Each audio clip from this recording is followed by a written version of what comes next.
Hello everyone, welcome to bright I classes think before you learn. स्वागत है आपका एक अनदर सेशन में, जिसमें हम डिस्कस करने वाले हैं क्वेश्चंस जो कि रहेंगे बीसीएम के टॉपिक ब्रिक से। इस वीडियो में हम ब्रिक से रिलेटेड सारे के सारे क्वेश्चंस को स्टडी करने वाले हैं। तो शुरू करते हैं आज का अपना वीडियो। इस वीडियो में हम डिस्कस करने वाले हैं एचएसएससी जेईई में जो आने वाले एक्सपेक्टेड क्वेश्चन है, और जो प्रीवियस ईयर में जो आपके एसएससी, एचएसएससी या फिर ईएससी में कहीं भी वो क्वेश्चन क्या है पूछा गया है, उनको हमने क्या किया है, कंपाइल किया है। तो शुरू करते हैं आज का अपना video. When the deposit of efflorescence is more than 10% but less than 50, जो आपका एफ्लोरेसेंस है वो कहाँ है, लाई कर रहा है 10 to 50 के बीच में। Expose area of the break, the presence of efflorescence. सबसे पहले तो आपको पता होना चाहिए एफ्लोरेसेंस क्या है। एफ्लोरेसेंस जो होता है, जो एल्कलीज होती हैं आपके प्रेजेंट, एल्कलीज के प्रेजेंट होने की वजह से जो आपकी सीमेंट है उसके ऊपर वाइट कलर के स्टेन्स आ जाते हैं, ड्यू टू सल्फर अटैक। उसी को बोलते हैं क्या, एफ्लोरेसेंस। अब एफ्लोरेसेंस को अलग अलग कैटेगरीज में रखते हैं। अगर आपका जो एफ्लोरेसेंस है वो 0 से 10% तक लाई कर रहा है, इसे बोला जाता है स्लाइट। अगर आपका एफ्लोरेसेंस 10% से 50 के बीच में लाई कर रहा है, इसे बोला जाता है मॉडरेट। और अगर आपका एफ्लोरेसेंस 50% से ज्यादा है आपका एफ्लोरेसेंस, तो इसको कंसीडर किया जाता है हैवी। और अगर आपका एफ्लोरेसेंस पाउडर की फॉर्म में गिरने लग गया है, पाउडर की फॉर्म में अगर गिरता है, उसको बोला जाता है सीरियस। ये 4 अलग अलग कैटेगरीज होती हैं किसकी, एफ्लोरेसेंस की। तो जो आपका लाई कर रहा है वो कर रहा है 0 to 50, तो ये कहाँ आ जाएगा आपका मॉडरेट में। Next question, efflorescence of brick is due to. Efflorescence जो है किस वजह से होता है, जो आपके सोल्यूबल साल्ट प्रेजेंट होते हैं क्ले के अंदर। जो सोल्यूबल साल्ट उसी को क्या बोलते हैं, एल्कली। ऐसे साल्ट्स जो वाटर के अंदर प्रेजेंट है और कैसी कंडीशन में है, सॉल्युबल में है, उन्हीं को क्या बोला जाता है, alkalis. Salts which are soluble called alkalis।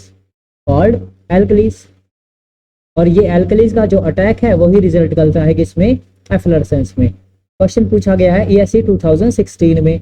आगे क्वेश्चन नंबर 3, असर्शन क्या है, a fly ash brick are used in construction as alternative of burned clay. Fly ash brick are lighter in weight and are stronger than the brick. ये एकदम सही है। जो आपके fly ash वाले brick होते हैं, वो स्ट्रोंग होते हैं किनसे, आपके बर्न्ड क्ले से।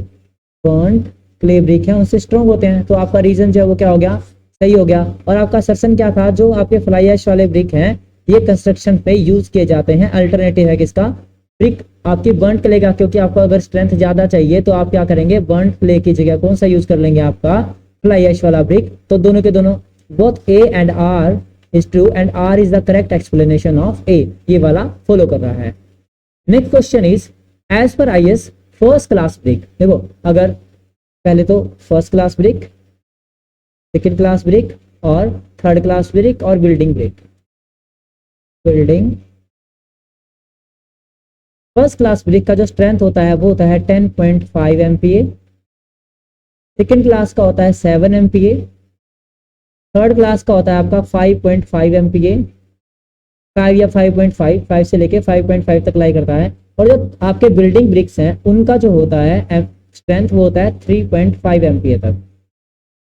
तो फर्स्ट क्लास के आपके ब्रिक्स हैं, इनको यूज किया जाता है पॉइंटिंग वर्क्स और सुपीरियर वर्क्स के लिए। सेकंड क्लास और थर्ड क्लास जो ब्रिक हैं, इनको यूज किया जाता है इंफीरियर वर्क्स के लिए, जो कैसे हैं आपके अनइम्पोर्टेंट है, इतने ज्यादा जरूरी नहीं है। और क्या है, वाटर एब्जॉर्प्शन। जो फर्स्ट क्लास ब्रिक है उसका जो वाटर एब्जॉर्प्शन होता है वो होता है 20%।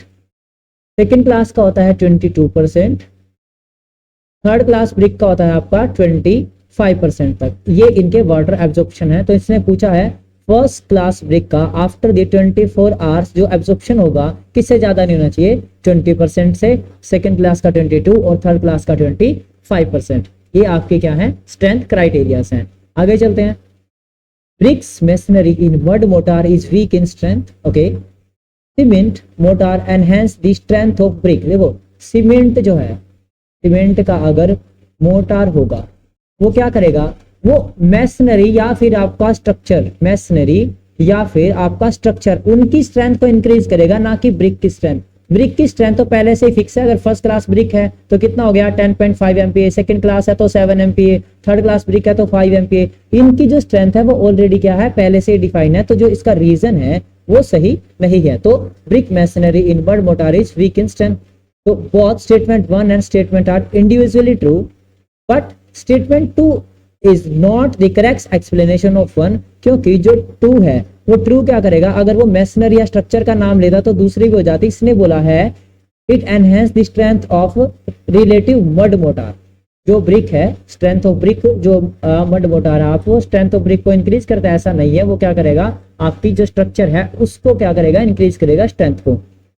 BRICS are soaked in water. जो ब्रिक्स हैं उनको यूज करने से पहले 24 आवर्स तक हम क्या करते हैं, सॉक करके रखते हैं।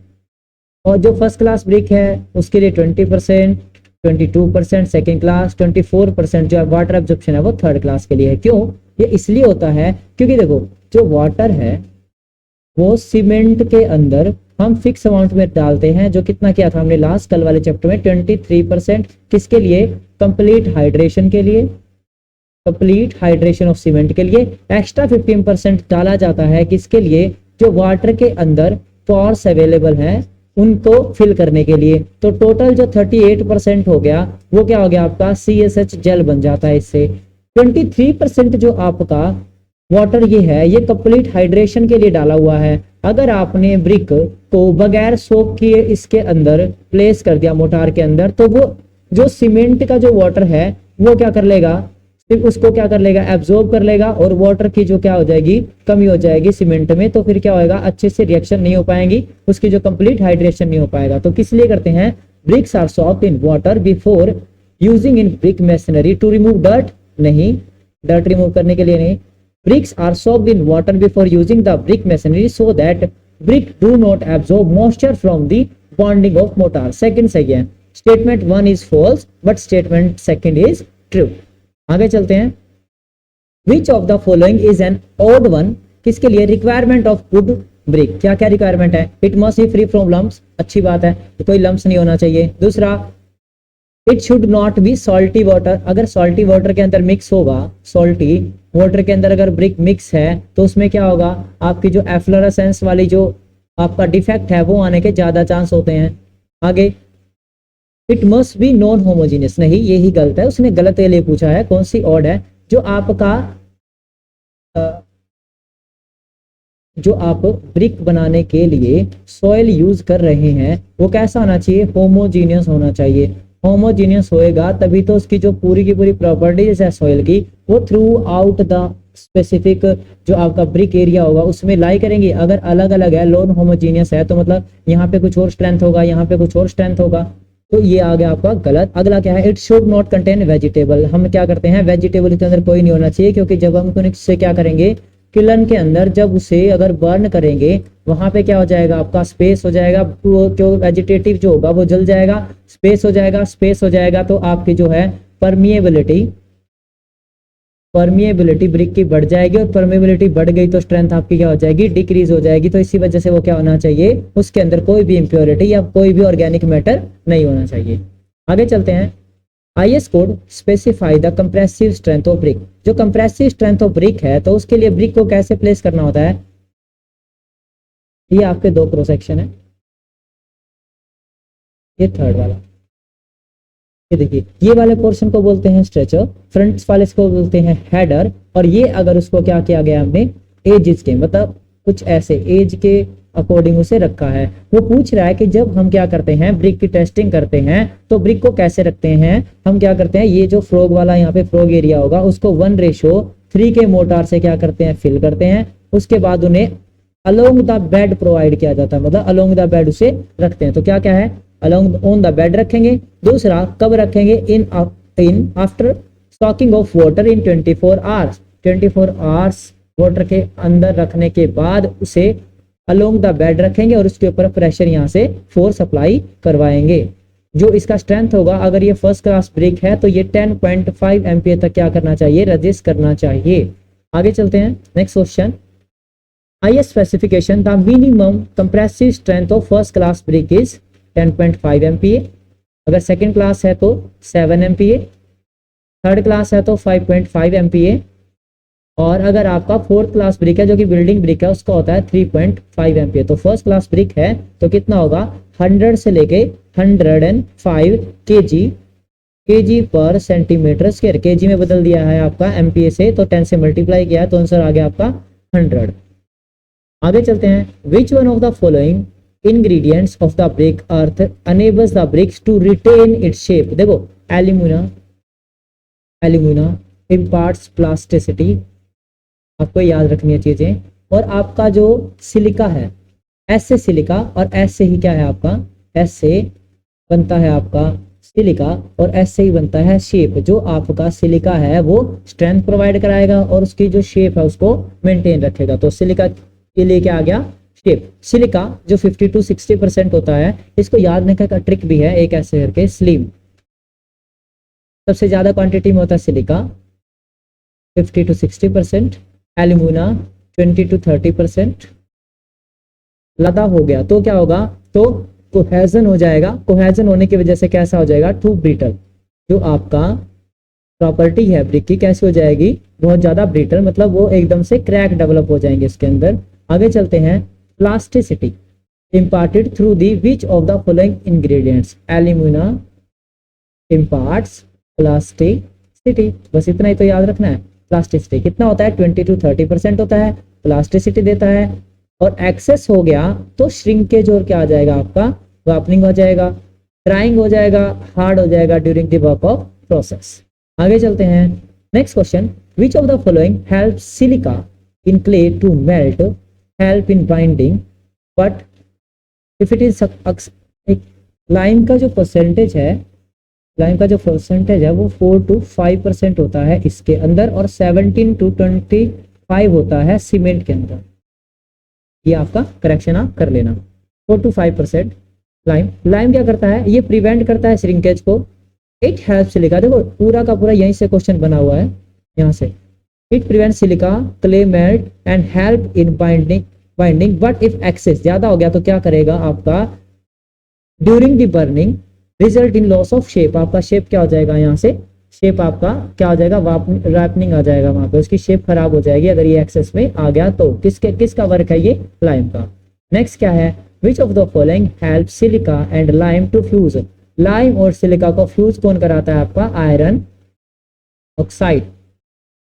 आयरन ऑक्साइड का जो परसेंटेज है वो कहां से कहां लाई कर रहा है, 5 to 6% लाई कर रहा है।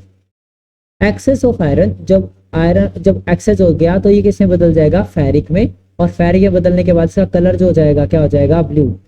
जो हमारी ओवर बर्न जो ब्रिक होती है उसका कलर कैसा होता है, ब्लू। अब ये ज्यादा कैसा हो गया, ओवर बर्न हो गया, तो ये क्या करता है, इम्परमिएबिलिटी, मतलब जो परमिएबिलिटी क्या होता है, ability to flow of water through medium. तो इसके अंदर क्या होगा, जो आपकी एबिलिटी थी तो पानी को पास करने की वो क्या हो जाएगी, कम हो जाएगी। वो कम हो जाएगी तो जो स्ट्रेंथ है ऑल ओवर वो क्या हो जाएगी, इंक्रीज हो जाएगी। स्ट्रेंथ तो बढ़ रही है लेकिन दूसरी तरफ क्या हो रहा है, उसके अंदर से उसकी जो शेप है वो खराब हो रही है इसके एक्सेस से।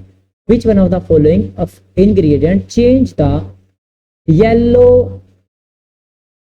The colour of brick from red to yellow, कहां से जा रहा है, रेड टू येलो। जो रेड टू येलो बोलता है कौन करता है इसको चेंज, उसको करता है लाइम का स्लैकिंग। देखो लाइम स्लैकिंग क्या होता है,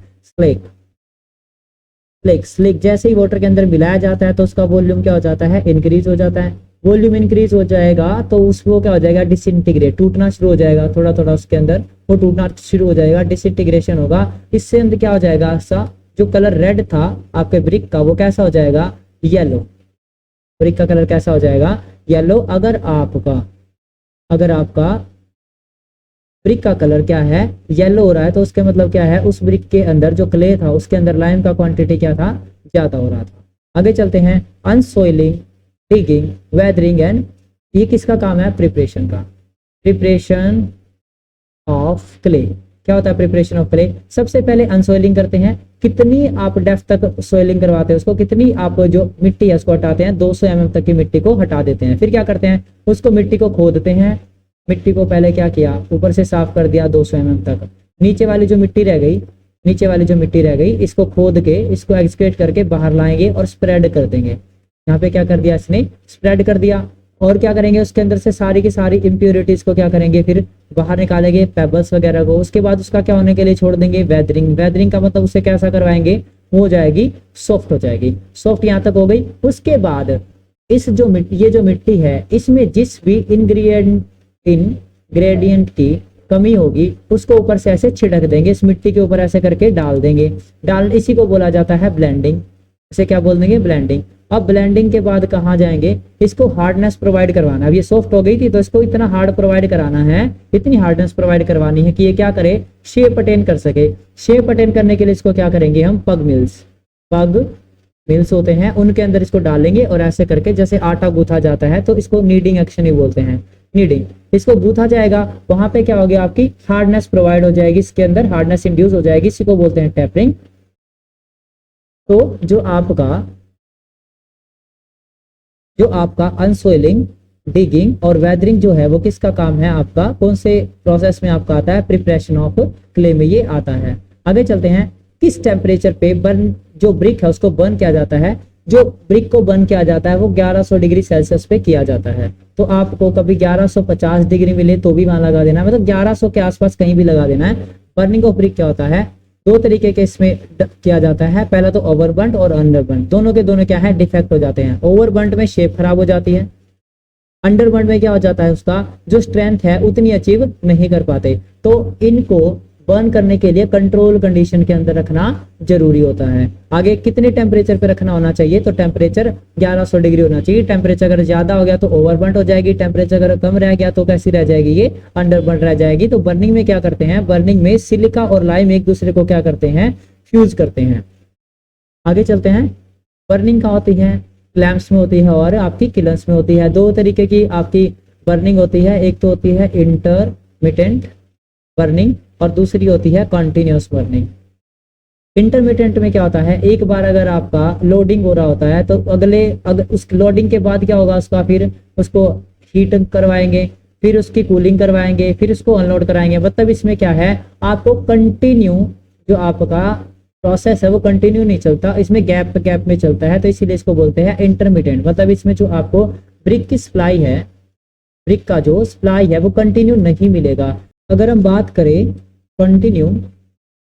कंटिन्यू ब्रिक प्रोसेस की, वो आपके कौन कौन से होते हैं, ये देखिए, हॉफमैन किनल और बुलट्रेंच किनल और टनर किनल। ये जो आपके 3 तरीके के किनल हैं, इसमें आपको कंटिन्यू सप्लाई मिलती है, कंटिन्यू सप्लाई ऑफ ब्रिक आपको मिलता है। इसमें क्या हो रहा होता है, अगर एक अलग अलग अगर सेक्शन है, एक सेक्शन में अगर हीट हो रहा है तो दूसरे में कूलिंग हो रहा होगा, अगर दूसरे में कूलिंग है तो तीसरे में क्या हो रहा होगा, आपका लोडिंग हो रहा होगा। अगर इसमें लोडिंग हो रहा है तो आगे इसमें क्या हो रहा होगा, अनलोडिंग हो रहा होगा। मतलब हर एक सेक्शन में कंटिन्यू काम चलता रहता है, इसीलिए इन्हें बोला जाता है कंटिन्यू सप्लाई ऑफ ब्रिक के कंसिडर में से रखा जाता है। तो जो आपके ब्रिक के लिए जो टेम्परेचर है उसको कितने में हम बर्न करते हैं, 1100 डिग्री सेल्सियस पे। आगे चलते हैं, विच of the following kiln does not provide continuous supply of brick. इनमें से कौन सी है जो कंटिन्यूअस सप्लाई को प्रोवाइड नहीं करवाती। तो जो इंटरमीडिएट की जो किलन है, 2 तरीके की होती हैं आपकी,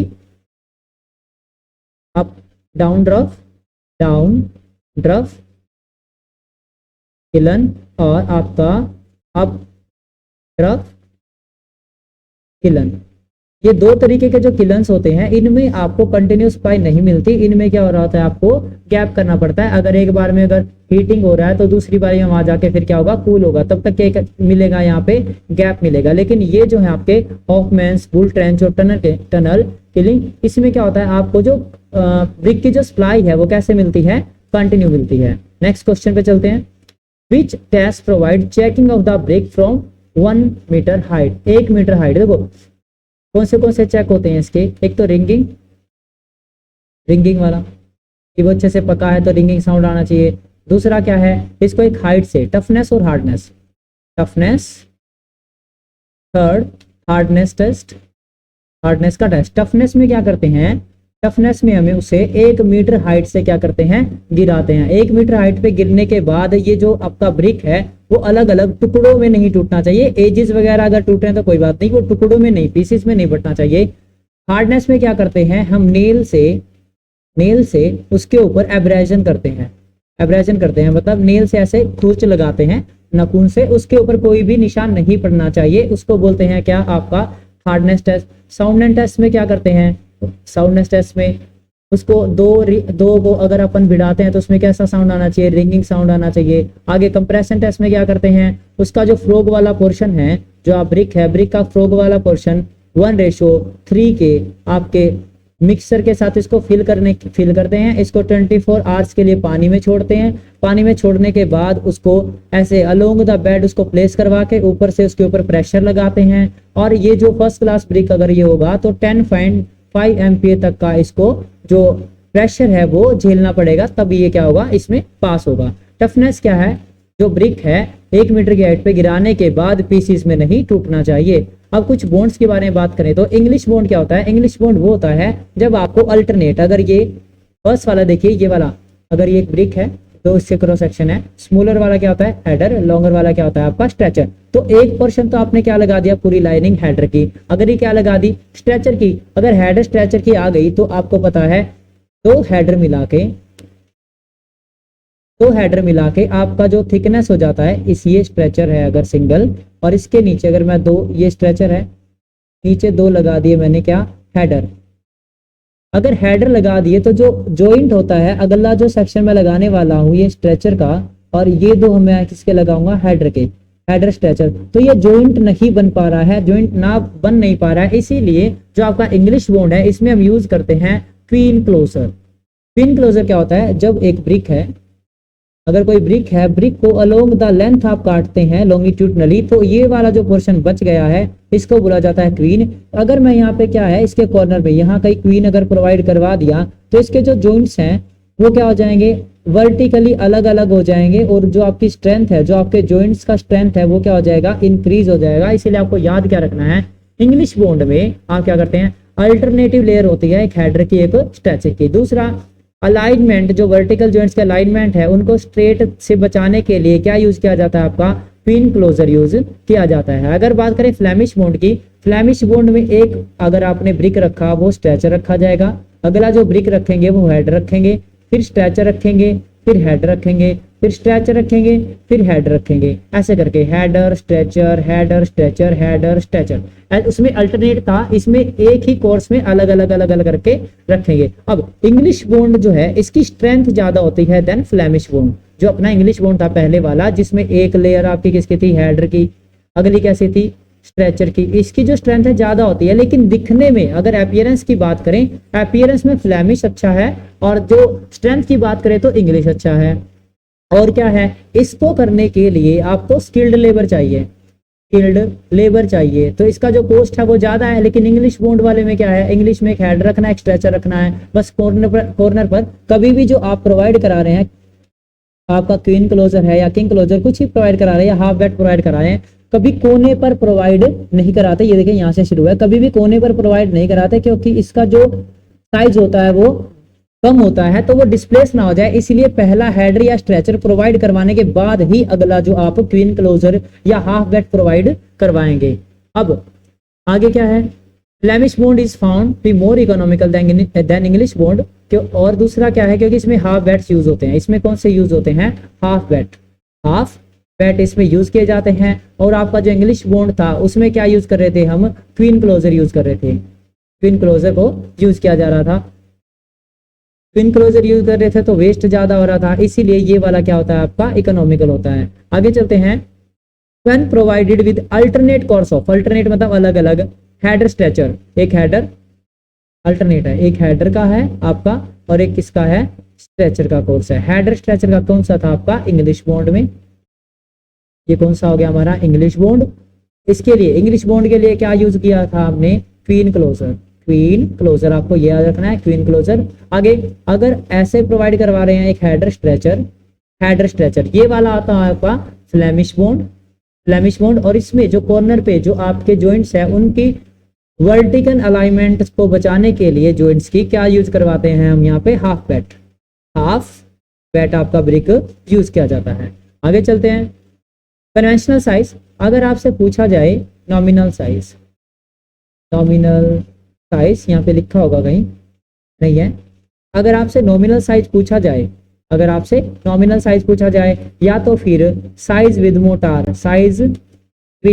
मोटार अगर पूछा जाए तो वो रहेगा 20x10x10। अगर आपको स्टैंडर्ड साइज पूछा जाए, क्या पूछा जाए, स्टैंडर्ड साइज ऑफ ब्रिक अगर आपसे पूछा जाए तो वो रहेगा आपका 19x9x9 के बराबर। और कन्वेंशनल साइज क्या होता है, कन्वेंशनल आपका ये होता है 22.4x11.4x7.6। और अगर आपको कंट्री ब्रिक साइज पूछे तो ये इंचेस में 9x4.5x3। आगे चलते हैं, स्टैंडर्ड पूछा है, क्या पूछा है, स्टैंडर्ड पूछा है तो कितना हो गया 19x9x9। और अगर यहीं पे नॉमिनल पूछता है या तो फिर विद मोटार पूछता है, अगर पूछता है तो हमारा क्या हो जाएगा 20x10x10 के बराबर। ASC 2012 में आया है, ये आप देखते रहना। Consider the following statement. Perforated brick कैसी होती है, ऐसी होती है जिसके भी अंदर जो बीच में है होल्स कर दिए जाते हैं। क्यों करते हैं, क्योंकि जो आपका हीट है उसका क्या हो सके, इंसुलेशन हो सके। हीट के इंसुलेशन के लिए उसे यूज किया जाता है। तो क्यों यूज करते हैं, दे आर लाइटर, यस सही बात है, लाइट तो है ही। साइज क्या हो गया, कम हो गया, ये वाला जो पोर्शन है वो क्या हो गया, वेट आपका क्या हो गया, डिक्रीज हो गया, तो लाइट वेट है। आगे क्या है, they are stronger than first class brick, नहीं स्ट्रॉन्ग नहीं होती, क्योंकि क्या होता है इसकी जो स्ट्रेंथ है वो क्या होती है, कम होती है, क्योंकि अंदर से जो पोर्शन है वो निकल गया है, तो स्ट्रेंथ क्या कर देगा, decrease. They have heat insulating property, इनके अंदर क्या होती है, इंसुलेशन के लिए तो यूज करते हैं, तो इसके अंदर क्या होती है, हीट इंसुलेटिंग प्रॉपर्टी। मतलब फर्स्ट सही हुआ है अभी तक तो, सेकंड गलत है और थर्ड सही हुआ है। फोर्थ क्या है, they are cheaper and needs less mortar, नहीं ऐसा नहीं है, क्योंकि इनकी जो सरफेस है कुछ ऐसी होती है, ये वाली रफ होती है, इनको मोटार जो है वो ज्यादा चाहिए होता है, और ये एक्सपेंसिव भी होती हैं as compare to first class brick. ये क्या होती हैं, एक्सपेंसिव भी होती हैं। तो आपका जो रीजन है कौन सा फॉलो कर रहा है, फर्स्ट एंड थर्ड, तो आंसर क्या हो जाएगा आपका first and third. Average compressive strength of burn clay is less than 12.5 newton meter square allowable to rating of efflorescence. अगर आपका जो एफ्लोरेसेंस है, अगर हम मॉडरेट की बात करें तो वो होता है आपका 12.5 न्यूटन पर mm स्क्वायर। अगर आपका मॉडरेट है तो इतना वैल्यू होना चाहिए, और अगर आपका हाई है, क्या है, हाई है या फिर आपका कैसा है, सीरियस, इसके लिए आपका होना चाहिए वैल्यू ये 10 न्यूटन पर mm स्क्वायर से भी कम वैल्यू होना चाहिए इसका। जो आपका एफ्लोरेसेंस है, कंप्रेसिव स्ट्रेंथ जो एफ्लोरेसेंस है अलाउएबल, इसका जो कंप्रेसिव स्ट्रेंथ है 10 से भी कम होना चाहिए हाई के लिए। अगर मॉडरेट है तो 12.5 तक वो जा सकता है। आगे चलते हैं, क्वालिटी टेस्टिंग ऑफ ब्रिक क्या क्या होता है, ये देखिए। The ends of the bricks are capped 150 meter diameter porcelain. यहाँ से नहीं, हमें जो देखना है ये है। अगर आपका कोई भी एफ्लोरेसेंस नहीं है तो उसे बोलते हैं लिन। 10 to 50% है तो उसे बोला जाता है स्लाइट। अगर 50% से ज्यादा है एफ्लोरेसेंस तो उसे बोलते हैं मॉडरेट। 10 से 50 तक है मॉडरेट, 10 से कम है तो slight. When the deposit efflorescence does not cover, 10 तक है तो स्लाइट। देखिए अगेन शायद कुछ मिस हुआ है, फिर से देखते हैं। अगर देखो, अगर कुछ भी एफ्लोरेसेंस नहीं तो बहुत अच्छा है तो उसे तो क्या बोल देंगे, निल। अगर 10% तक है तो उसे बोल देंगे स्लाइट। 10 से 50% है तो उसे बोलेंगे क्या, मॉडरेट। और अगर 50 से ज्यादा है तो उसे क्या बोलेंगे, हैवी। क्या बोल देंगे, हैवी। और अगर जो एफ्लोरेसेंस है, जो व्हाइट डिपोजिशन है, व्हाइट डिपोजिशन को क्या बोलते हैं, एफ्लोरेसेंस, अगर वो पाउडर की फॉर्म में निकल रहा है, नीचे गिर रहा है, तो उसे सीरियस माना जाता है। ये क्वेश्चन हमने ऊपर किया था। और अगर हम लिमिट्स की बात करें, जो एफ्लोरेसेंस है वो मॉडरेट के लिए 10 to 50% होता है अप क्लास ब्रिक के लिए, लेकिन अगर उससे भी ज्यादा ब्रिक है तो 10% से भी क्या होना चाहिए, आपका कम होना चाहिए। 10% से भी क्या होना चाहिए, कम होना चाहिए हायर क्लासेस ऑफ ब्रिक के लिए। आगे consider the statement, strength of brick masonry is influenced by the motor. सही बात है, जो ब्रिक मैसनरी है उसमें जो स्ट्रेंथ होगा वो मोटार के ऊपर डिपेंड करेगा। Brick masonry with live motor achieve full strength earlier, नहीं, क्योंकि जो आपकी लाइव मोटार होता है, लाइम मोटार जो होता है उसमें हीट ऑफ हाइड्रेशन कम होता है, हीट ऑफ हाइड्रेशन कम होता है, इनिशियल स्ट्रेंथ कम होता है, इनिशियल स्ट्रेंथ कम है तो मतलब जो स्ट्रेंथ गेन करने वाला है लेटर, कौन सी, लेटर स्ट्रेंथ गेन करता है। इसने बोला है अर्लियर, तो ये वाला तो हो गया गलत। आगे चलते हैं। Motor strength decide the strength of machinery, सही बात है, जो आपका मोटार होगा वो ही डिसाइड करेगा जो आपका मशीनरी है उसकी स्ट्रेंथ क्या होने वाली है। तो आपकी जो स्टेटमेंट फर्स्ट एंड 3 ही फॉलो कर रही है। आगे चलते हैं। In order to achieve safe compressive strength brick machinery what should be suitable range of crushing, जो क्रशिंग का रेंज है 125 से ज्यादा होना चाहिए। आगे चलते हैं। मॉडुलर ब्रिक, अगर आपका कोई मॉडुलर ब्रिक है, अगर उसने 20% वॉल्यूम आपका क्या कर दिया है, लॉस कर दिया है, तो then what is the number of modular brick required in per cubic. अगर हम बात करें mortar required for 1 meter cube, कितना रिक्वायर्ड होगा उसके लिए आपका ब्रिक, इसके लिए पूछा है, पर मीटर क्यूब के लिए उसने पूछा है। अगर हम उसके लिए देखें कि वॉल्यूम कितना लॉस्ट हुआ है, वॉल्यूम लॉस कितना हुआ है 20%, तो मोटार रिक्वायर्ड कितना हो गया 1 माइनस 19, जो आपका साइज होता है 0.19 इंटू 0.09 इंटू 0.09 अपॉन में आपका जो मॉडुलर साइज होता है 20, जो दिया गया है 20 इंटू 10 इंटू 10। यहाँ से जब आप सोल्व करेंगे तो वैल्यू आएगी 0.2305 सेंटी आपका मीटर क्यूब, क्योंकि मीटर वर्ग के लिए हम देख रहे हैं इसको, तो क्या आ गया, इतने मीटर क्यूब आ गया।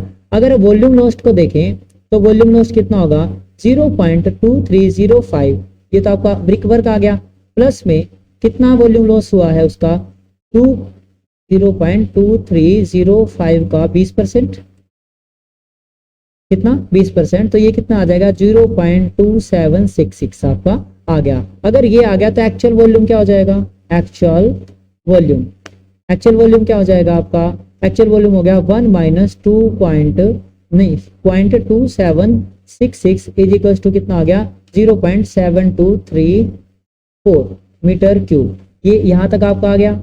आगे चलते हैं। अब नंबर ऑफ ब्रिक अगर आपको निकालना है तो नंबर ऑफ ब्रिक अगर आपको निकालना है तो कैसे निकालेंगे, जो आपका वैल्यू आया है, आपका जो आपका एक्चुअल वैल्यू आया है 0.7234 अपॉन किस में देखा है हमने, स्टैंडर्ड साइज में निकालेंगे 0.19 इंटू 0.09 इंटू 0.09। इसको जब सोल्व करते हैं तो यहाँ से आता है 470 ब्रिक्स, 470 ब्रिक्स आपका यहाँ से निकल के आता है। तो जो आपका वैल्यू लाई करेगा वो कितना रहेगा 470 ब्रिक। अगर आपका 20% वॉल्यूम डिक्रीज कर रहा है तो आपको कितने ब्रिक वर्क चाहिएंगे 470, क्योंकि 1 मीटर क्यूब के अंदर कितने ब्रिक्स होते हैं 500 ब्रिक्स होते हैं। आगे चलते हैं। The volume of motor need of plastering on the both side of the face. हाँ ये बात सही है, हमें जो आपकी दीवार है, जो आपका वॉल है, उसके दोनों साइड क्या करवानी होती है, प्लास्टरिंग करवानी होती है। More water evaporates from the wetted bricks in case of 1 brick wall. क्या देखो चीजें कैसे, अगर ये कह रहा है कि जो आपकी वेटेड 1 ब्रिक वॉल है तो उसमें ज्यादा एब्जॉर्प्शन होगा, ऐसा कुछ भी नहीं है, क्योंकि जो यहाँ पे जो वाटर का कंसेंट्रेशन क्या होगा, अगर वाटर का कंसेंट्रेशन ज्यादा है तो ये क्या वाटर को और लेगा नहीं, चीजें हमेशा higher concentration to lower concentration ही क्या करती हैं, मूव करती हैं, तो यहाँ से नहीं आ सकता और ज्यादा वाटर। तो जो आपका रीजन है वो सही नहीं है, लेकिन असर्शन सही है। तो assertion is true but reason is false. आगे चलते हैं। और high class masonry work, high class masonry work के लिए जो हम यूज करते हैं वो होती है हमारी मॉडुलर ब्रिक्स। मॉडुलर ब्रिक्स मतलब जिनका जो साइज है एकदम कैसा है, परफेक्ट है, साइज और उसका स्ट्रेंथ कैसा है, परफेक्ट है। जो जम ब्रिक होती हैं, ये वाली जम ब्रिक या फिर बुलनोस तो ऐसे वाली होती हैं, ऐसे करके जो कट जाती है उसे बोलते हैं बुलनोस। जम ब्रिक वो होती हैं जो ओवर बंट हो जाती हैं, ओवर बंट ब्रिक को ही बोला जाता है जम ब्रिक, जम ब्रिक्स। और इनको यूज किया जाता है आपकी फ्लोर्स के लिए, आपके फ्लोर्स के लिए इनको टुकड़ों में तोड़ के, और अगर आपकी कोई स्टील का कोई भी रोड या कोई भी सरफेस बनने वाली है तो उसके लिए इनको नीचे यूज किया जाता है ऐसे एज ए सब ग्रेड। किसको यूज करते हैं हम, जामा ब्रिक को इसको यूज किया जाता है। In which of the following process pug mills are use. Pug mills जो यूज की जाती हैं प्रिपरेशन ऑफ क्ले का जो पार्ट होता है आपका टेम्परिंग, क्या होता है टेम्परिंग मतलब उसको हार्डनेस प्रोवाइड कराना। जो वेदरिंग के बाद आपकी सोइल जो सॉफ्ट हो गई थी अब उसको हार्डनेस जो प्रोवाइड करवाएंगे उसे बोलते हैं क्या टेम्परिंग। और ये जो टेम्परिंग प्रोवाइड की जाती है वो इन्हीं की हेल्प से कराई जाती है, इन्हीं बोला जाता है पग मिल। यहाँ से क्या कहते हैं, यहाँ से हम सोइल को अंदर डालते हैं और वो क्या करेगी यहाँ से राउंड होते होते इसको क्या बोलते हैं नीडिंग एक्शन। पग मिल्स में क्या होता है नीडिंग एक्शन। तो क्या हो जाएगा जो हमने इसके ऊपर जो टेम्परिंग करी थी, इसके ऊपर जो ब्लेंडिंग करी थी, ब्लेंडिंग में क्या क्या था, उसके ऊपर जिस भी आपको इंग्रेडिएंट की जरूरत थी उसको ऊपर से क्या कर दिया था, छिड़क दिया था एक तरीके से जो सॉइल के ऊपर। तो ये क्या हो जाएगी पग मिल में थ्रू आउट द मिक्स हो जाएगी। तो जो आपका पग मिल है कहाँ यूज किया जाता है, प्रिपरेशन ऑफ क्ले में।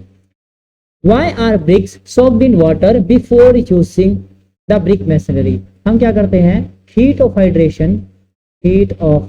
हाइड्रेशन के लिए पानी कम ना रह जाए इसीलिए जो आपका ब्रिक्स है उसको 24 आवर्स के लिए यूज करने से पहले वाटर के अंदर डिप करके रखते हैं ताकि वो क्या कर सके अपना सफिशिएंट वाटर जिसको उतना चाहिए है वो क्या कर सके एब्जॉर्ब कर सके। और फर्दर वो जो हमारा मोटार है या फिर मेसनरी है वहां से क्या करे आपका पानी को ना ले। तो किस लिए होते हैं, to prevent the depletion of moisture from the mortar, ताकि वो मोटार के अंदर से और ज्यादा पानी ना निकाले, इसीलिए उनको 24 आवर्स के लिए डिप करके रखते हैं। फर्स्ट क्लास ब्रिक का जो एब्जॉर्प्शन होता है वो 20%, सेकंड क्लास का 22% और थर्ड क्लास का 24% या फिर 25% तक ये लाई करता है। ये इनके एब्जॉर्प्शन के लिमिट्स होते हैं। आगे चलते हैं, विच of the following is the nominal size. क्या पूछा है, नॉमिनल साइज, स्टैंडर्ड नहीं पूछा। अगर स्टैंडर्ड पूछता तो आता हमारा 19 × 9 × 9। अगर नॉमिनल या तो फिर विद मोटार पूछा है तो हो जाएगा 20 × 10 × 10। तो हमारा आंसर हो जाएगा ये वाला सही। आगे चलते हैं, टेम्परेचर जो आपके ब्रिक्स हैं उनके लिए टेम्परेचर किलन के लिए 1100 डिग्री सेल्सियस रखा जाता है, क्योंकि अगर आपने कम रखा तो अंडर बर्न्ट रह जाएगी, ज्यादा रखा तो ओवर बर्न्ट रह जाएगी। तो 1100 की रेंज में जो भी आंसर है वो लगा दीजिए, 1100 यहाँ लाई करने वाला है। आगे चलते हैं, फर्स्ट क्लास ब्रिक के लिए जो एब्जॉर्प्शन है वो कितना है, 20% है। ये थर्ड क्लास के लिए और 22% है हमारा सेकेंड क्लास के लिए। आगे चलते हैं,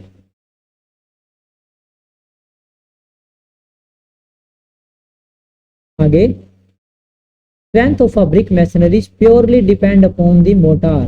क्या जो स्ट्रेंथ है वो ओनली मोटार पे डिपेंड करेगी, नहीं, ये भी तो डिपेंड करेगा कि आपका फर्स्ट क्लास ब्रिक है, सेकंड क्लास ब्रिक है, थर्ड क्लास ब्रिक है, उस पर भी तो डिपेंड करेगी। तो ये तो सही नहीं हुआ, रीजन आपका जो रीजन है वो ये असर्शन है वो गलत हो गया। रीजन क्या है, motor is the binding material in masonry. ठीक है, मोटार क्या है, बाइंडिंग मटेरियल है। तो 1 वाला क्या हो गया आपका फॉल्स हो गया, सेकंड वाला आपका ट्रू हो गया। तो 1 is false, second is true. आगे रिफैक्ट्री ब्रिक्स कौन सी होती हैं, रिफैक्ट्री ब्रिक्स वो होती हैं जो हाई टेम्परेचर में स्टैंड करें, केमिकल एक्शन उन पे मिनिमम होता है, डैम्पनेस उस पर कोई इफेक्ट नहीं पड़ता। तो ये जो इफेक्ट है इसी के हैं हाई रिफैक्ट्री ब्रिक के। आगे consider the following stage in the manufacturing of brick. सबसे पहला स्टेज क्या होता है, सबसे पहला होता है आपका preparation of clay. Preparation of clay में सबसे पहले अनसॉइलिंग करते हैं, उसके बाद क्या करते हैं, उसकी डिगिंग करते हैं, फिर उसको स्प्रेड करते हैं, फिर उसकी क्लीनिंग करते हैं, फिर उसका 5th नंबर पे उसका वेदरिंग करवाते हैं। वेदरिंग कराने के बाद उसके ऊपर क्या करते हैं, ब्लेंडिंग करते हैं, उसके अंदर मिक्स करवाते हैं इंग्रेडिएंट। 7th नंबर पे क्या करते हैं फिर उसका करवाते हैं हम टेम्परिंग। तो आप देखते 1 बाय 1 कौन सा कहा जा रहा है। सबसे पहले आप क्या करवाओगे, टेम्परिंग या वेदरिंग। पहले उसका वेदरिंग करवाया जाता है ताकि आपकी जो सोइल है वो कैसे हो जाए, सॉफ्ट हो जाए। उसके बाद उसको क्या करेंगे, टेम्परिंग करवाएंगे ताकि उसमें हार्डनेस इंड्यूस हो सके। तो पहले आया फर्स्ट, फिर आ रहा है थर्ड, और मोल्डिंग तो आपका अगला पार्ट है। प्रिपरेशन ऑफ क्ले के बाद क्या आता है आपका, मोल्डिंग होता है। 2 तरीके की मोल्डिंग होती है आपकी, टेबल मोल्डेड होती है और ग्राउंड मोल्डेड होती है। जो टेबल मोल्डेड होती है वो फर्स्ट क्लास ब्रिक देती है, जो ग्राउंड मोल्डेड होती है वो सेकंड और थर्ड क्लास ब्रिक आपका प्रोवाइड करवाती है। तो देखिए फर्स्ट 3 सेकंड इसका क्या हो जाएगा, सीरीज हो जाएगा। आगे देखिए एल्यूमिना, देखिए एल्यूमिना इम्पार्ट प्लास्टिसिटी, सबसे पहले इसको जोड़ो, प्लास्टिसिटी जोड़ दिया। दूसरा मैग्नीशिया या फिर सिलिका, शेप वाला ढूंढो, ऐसे सिलिका ऐसे शेप ढूंढो, कहाँ पे है, prevent the form of brick at high temperature, prevent the shrinkage, react with silica and ये और टुगेदर, नहीं ये कोई रिएक्ट नहीं करवाता। कलर, तो सिलिका क्या हो जाएगा 1 का आपका हो गया, पी का आपका हो गया 4। अब मैग्नीशिया क्या करता है, मैग्नीशिया इन दोनों को रिएक्ट करवाता है, मैग्नीशिया क्या करवाता है इन दोनों को, नहीं लाइमस्टोन इन दोनों को रिएक्ट करवाता है, और मैग्नीशिया की वजह से जो कलर है आपका रेड टू येलो हो जाता है। ये देखिए जो आपका मैग्नीशिया है उसकी वजह से कलर हो गया, एल्यूमिना इम्पार्ट प्लास्टिसिटी, और आपका सिलिका जो है वो प्रिजर्व करता है उसकी क्या टेम्परेचर और श्रिंकेज को।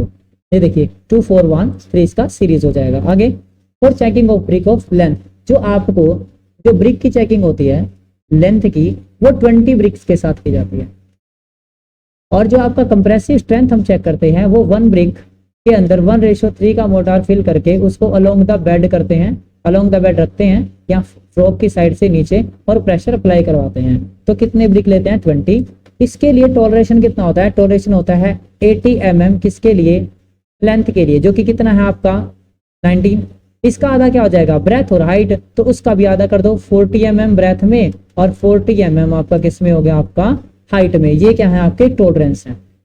आगे चलते हैं, असर्शन है more uniformly burned brick obtained from downward draught kilning. सही बात है, आपकी जो इंटरमिटेंट और आपकी कंटिन्यूस दो तरीके की आपकी क्या होती हैं स्टेजेस होती हैं। इसमें आपको कंटिन्यू ब्रिक्स नहीं मिल पाती, इसमें आपको कंटिन्यू ब्रिक मिलती हैं। जो इंटरमीडिएट होती है वो 2 तरीके की होती हैं, मैंने बताया था कौन सा, एक तो आपका होता है डाउन ड्रफ और एक आपका होता है क्या अप ड्रफ। जो डाउन ड्रफ होता है उसमें आपको बेस्ट क्वालिटी का आपका क्या मिलता है ब्रिक्स मिलता है यूनिफॉर्म तरीके का। ये तो सही है। आगे चलते हैं, रीजन क्या है, the bricks are laid in a circular, नहीं ये कोई जरूरी नहीं है इसमें सर्कुलर रखा जाए, वो डिपेंड करता है वहां पे आपका जो एरिया है वो कैसा है, उन चीजों पर डिपेंड करेगा बहुत सारे फैक्टर्स पे। तो both A and R are true, circular भी रखते हैं लेकिन ये जरूरी नहीं है कि भाई सर्कुलर में ही रखना है तभी आपको बेस्ट क्वालिटी का मिलेगा। इसलिए आर जो है रीजन जो है उसका असर्शन का एक्सप्लेनेशन सही से नहीं दे रखा। आगे चलते हैं, minimum compressive strength of first class brick, ये है आपका फर्स्ट क्लास ब्रिक जो 10.5 भी लिखा हो सकता है। ये देखिए 10.5 MPa, water absorption 20, second class brick का जो है 7 और 22%, थर्ड क्लास ब्रिक के लिए 5% और 23 या फिर कितना 24% इसको लेके अपन चलते हैं।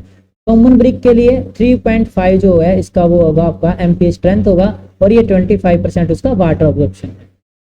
आगे चलते हैं, the strength based on the brick is on the basis of 3102, ये 3102 जो हमारा है वो क्या बताता है ब्रिक की स्पेसिफिकेशन को बताता है। आगे चलते हैं, एक ऐसा सैंपल है जिसमें 5 ब्रिक डिफरेंट एजेंसी के हैं A1 to A5, इनको टेस्ट करके ऐसे अडॉप्ट किया गया है। तो देखते हैं कौन सा सबसे अच्छा है कंस्ट्रक्शन के लिए। 2 चीजें आपको ध्यान में रखनी है, स्ट्रेंथ ज्यादा हो और दूसरा उसका जो वाटर एब्जॉर्प्शन है वो कम होना चाहिए। देखिए A1 पे चलते हैं, वाटर एब्जॉर्प्शन 20 है। देखो फर्स्ट क्लास ब्रिक क्या है 20 से ज्यादा नहीं करना चाहिए, इससे कम ही करना चाहिए। इससे कम वाटर एब्जॉर्प्शन देखो किसका है, इसका है और इसका है और इसका है, सही है। ये दोनों बाहर हो गई। अब इनको देखो स्ट्रेंथ, देखो इसकी स्ट्रेंथ इतनी है, इसकी स्ट्रेंथ इतनी है और इसकी स्ट्रेंथ क्या है इतनी है। तो स्ट्रेंथ किसकी है, इसकी ज्यादा है, इसकी ज्यादा। स्ट्रेंथ भी तो आपकी कितनी 10.5 MPa से ज्यादा ही ज्यादा होना चाहिए, तो 5 वाला ही बाहर हो गया। तो कौन कौन अंदर रह गए, A2 और A4 जो आपके ब्रिक हैं वो यूजेबल हैं बिल्डिंग के लिए। अब brick masonry could fail, brick masonry किस किस में फेल हो सकती है, rapture along the vertical joint, अगर आपने क्वीन क्लोजर या फिर हाफ बेड यूज नहीं किया है तो वर्टिकल जॉइंट एक दूसरे के ऊपर लाई करेंगे तो जॉइंट में क्या हो सकता है फेल हो सकता है। पहला तो सही है। दूसरा shearing along the horizontal plane, horizontal में क्या हो सकता है शीयरिंग भी हो सकता है, हॉरिजॉन्टल प्लेन में ये भी चल सकता है। क्रशिंग हो सकता है, ज्यादा लोड आ गया तो ये क्या हो जाएगी जो दीवार है वो क्या हो सकती है क्रश भी हो सकती है। तो तीनों में से कोई भी फेलियर आपका हो सकता है। आगे चलते हैं, ब्रिक मेसनरी क्लोजर देख लेते हैं कैसे कैसे होता है। ये तो है आप जब अलोंग द उसको लेंथ लॉन्गिट्यूडनली काटते हैं, इसको बोलते हैं हम क्या, क्वीन क्लोजर। इसको इसका फोर्थ पार्ट है तो इसीलिए क्या बोल दिया, क्वार्टर क्वार्टर क्लोजर या फिर क्वीन, आपका क्वार्टर क्वीन क्लोजर, ये फोर्थ बोल दिया गया। अब आपका एक ब्रिक था, उसको आपने यहां से और यहां से हाफ उसका लेंथ हाफ उसका ब्रेथ अगर काट दिया तो ऐसे करके बच गया। ये वाला जो पोर्शन बचा है इसी वाले को क्या बोलते हैं हम, किंग क्लोजर।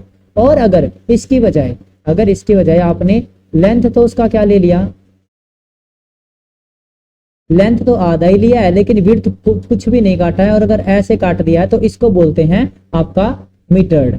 और ये आपका वेवेल्ड क्या होता है, वेवेल्ड में जस्ट इसका उल्टा, इस बार आप हेडर को तो बीच में से क्या कर रहे हैं, काट रहे हैं, लेकिन लेंथ को पूरा का पूरा काट रहे हैं, तो क्या कर देगा इसको, इसी को बोलते हैं अपन वेवेल्ड। और जो आपने स्किन्ड ब्लैक देखा था ये 90 डिग्री पे होता है, आपका स्किन्ड ब्रिक में होता है 90 डिग्री का चोंच बनाता है।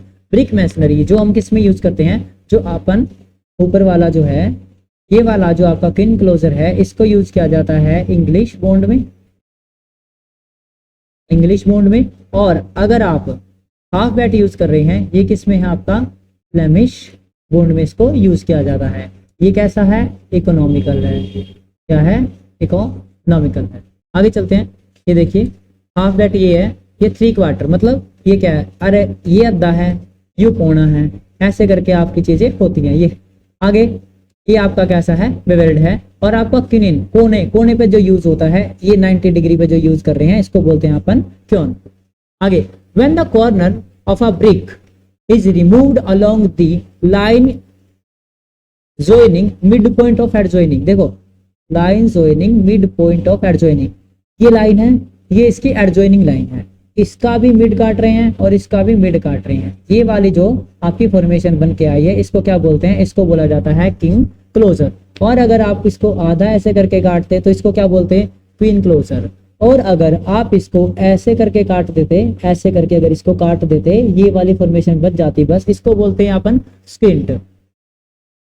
आगे चलते हैं, percentage of alumina, alumina is 20 to 30%, lime 4 से 5%, ऑक्साइड ऑफ आयरन 5 to 6% और मैग्नीशिया 1%। सिलिका सबसे ज्यादा 50 to 60%। ये स्ट्रेंथ प्रोवाइड करवाएगा, सिलिका स्ट्रेंथ और शेप प्रोवाइड करवाएगा, ऐसे सिलिका ऐसे शेप। एल्यूमिना क्या करेगा, प्लास्टिसिटी, प्लास्टिसिटी अगर ज्यादा हो गया तो क्या करा देगा, रैपिंग करवा देगा, वॉपिंग करवा देगा उसका। आगे लाइम आयरन ऑक्साइड, ये क्या कराएगा, फ्यूज करवा देगा मैग्नीशिया उनको आपस में। लाइम अगर ज्यादा होगा तो कलर कैसा हो जाएगा, रेड टू आपका कैसा हो जाएगा, येलो हो जाएगा ब्रिक का। ये सब चीजें आपको देखनी है। तो जो एल्यूमिनिया है कितना लाई कर रहा है, 20 to 30%। आगे एल्यूमिना इम्पार्ट प्लास्टिसिटी, प्लास्टिसिटी कौन इम्पार्ट करता है, आपका alumina. Excess of silica in the clay, किसकी वजह से क्या करता है ये, आपका एक्सेस, अगर सिलिका ज्यादा हो गया, सिलिका फ्यूज करवाता है, सिलिका फ्यूज करवाता है, अगर सिलिका ज्यादा हो गया तो आपका उनके बीच में एडहेसिव हो जाएंगे, वो एडहेसिव कोहेजन कम हो जाएगा, मतलब कैसी हो जाएंगी, नेचर में ब्रिटल हो जाएंगी। ये कहता है कैसा हो जाएगा, आपका ब्रिटल हो जाएगा, सॉरी ब्रिटल और वीक। आगे चलते हैं, water absorption for second class, first class के लिए 20%, सेकंड क्लास के लिए ये आपका किसका है, फर्स्ट क्लास, ये किसका है, सेकंड क्लास का, ये आपका है फोर्थ क्लास या फिर कमर्शियल बिल्डिंग, कमर्शियल बिल्डिंग। अगर 24% किसका है, आपका थर्ड क्लास ब्रिक का।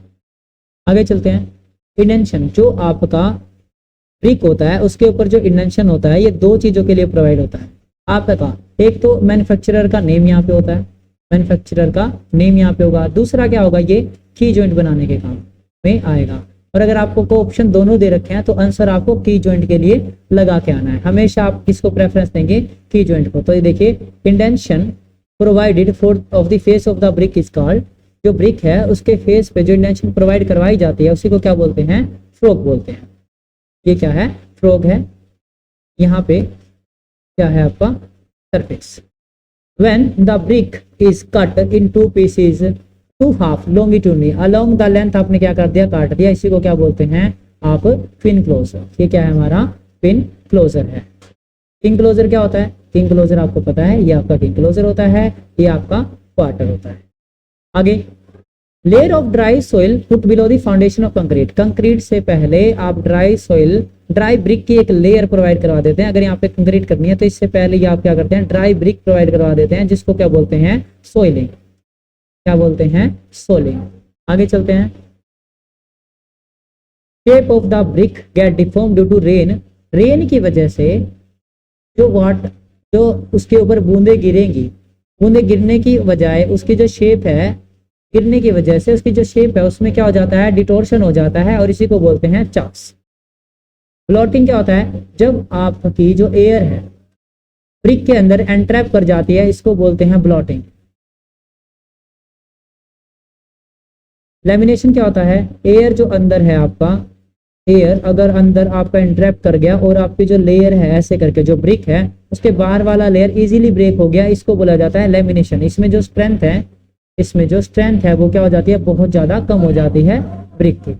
आगे, hollow bricks are generally use with the purpose of, hollow bricks क्या है, मतलब जिसके अंदर क्या होते हैं, होल्स होते हैं। ये ब्रिक्स कहाँ यूज की जाती है, इंसुलेशन में। इनकी आगे, with the thickness of the 1.5, देखो 20 इंटू 10 इंटू 10, 1 ब्रिक है तो 10, नहीं 1 ब्रिक है तो 20, और हाफ हो रहा है तो कितना ऐड करो, 10 और ऐड करो, तो टोटल थिकनेस कितनी हो गया आपकी, 30 सेंटीमीटर। कितना हो गया, 30 सेंटीमीटर हो गया। A layer of drying soiling is called soiling. Percentage of alumina 20 to 30%, silica 50 to 60%। यहां तक हमारे जो ब्रिक है उसके जितने भी काइंड ऑफ क्वेश्चंस हैं, मेन काइंड ऑफ जितने भी क्वेश्चन हैं जो प्रीवियस ईयर्स में आए हैं, वो बेशक एसएससी हो या आपका एचएसएससी हो या फिर ईएससी हो, तीनों के जो एक्सपेक्टेड क्वेश्चंस हैं जो आ भी सकते हैं वो हमने क्या है में डिस्कस कर लिए गए हैं। इसका जो पीडीएफ है आपको ब्राइट वाइब्स क्लासेस के टेलीग्राम ग्रुप से मिल जाएगा। ये जो लिंक होगा इस टेलीग्राम ग्रुप का, इस पीडीएफ, इस पे जो वीडियो है इसके डिस्क्रिप्शन बॉक्स में आपको मिल जाएगा इसका लिंक, वहां से आप ज्वाइन कर सकते हैं, पीडीएफ वहां से आप निकाल सकते हैं और अपने क्वेश्चंस की प्रैक्टिस कर सकते हैं। हम डेली एक वीडियो एक टॉपिक पर, एक प्रॉपर टॉपिक पर करने वाले हैं, ताकि जो उससे मिलते जुलते जितने भी आपके क्वेश्चंस हैं, जितने भी डाउट्स हैं, सारे के सारे क्या हो सके, क्लियर हो सके। दो हम टॉपिक कर चुके हैं, पहला हमने किस पे किया था, सीमेंट पे, जो कि कल था। आज हमने किया है ब्रिक पे। कल हम जो क्वेश्चन करने वाले हैं वो स्टोन प्लस आपके लाइम के होंगे। लाइम से भी बहुत क्वेश्चन आते हैं, तो लाइम और स्टोन के क्वेश्चन हम अगले वीडियो में कल करने वाले हैं। फोर्थ में हम क्वेश्चंस करेंगे वुड से, मतलब टिम्बर से, और आपका पेंट से। ऐसे करके हम क्वेश्चंस को कंप्लीट करने वाले हैं 1 बाय 1 बिफोर एग्जाम्स, बिफोर 10 दिन, एग्जाम से 10 दिन पहले हम सारे के सारे क्वेश्चन जो हैं, करीबन 10,000 क्वेश्चन हम कंप्लीट कर चुके होंगे। तब तक के लिए बाय बाय, टेक केयर, मिलते हैं अगली वीडियो में। तब तक के लिए bye bye, take care, have a nice day,